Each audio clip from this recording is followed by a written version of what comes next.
Chicken పచ్చడి ఎలా చేసుకోవాలో చూసేద్దాం వచ్చేయండి. ముందుగా చికెన్ని ఒక గిన్నెలో వేసేసి అందులో కొన్ని వాటర్ వేసి పసుపు ఉప్పు వేసి బాగా ఉడికించుకోవాలి.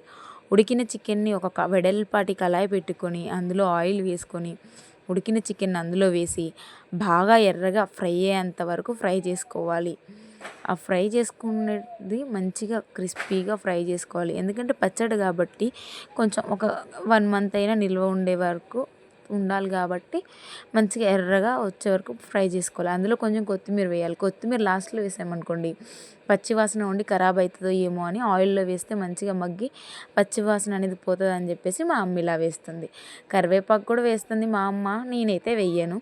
కరివేపాకు కూడా మంచి ఫ్రై అయ్యేంత వరకు ఉంచుకోవాలి. మిక్సీలో కారం, ఉప్పు, ఎల్లిపాయలు, కొంచెం మెంతిపిండి అన్నీ మిక్సీ పట్టుకొని పక్కకు పెట్టుకోవాలి. ఆ తర్వాత చికెన్ ఫ్రై అయిపోయింది. ఇంకా లాస్ట్లో దింపేయడమే. అందులో కొంచెం నిమ్మకాయ రసం వేసి మంచిగా పిండాలి. ఎందుకంటే కొంచెం పుల్ల పుల్లగా తగులుతుంది కదా పచ్చడి మరి.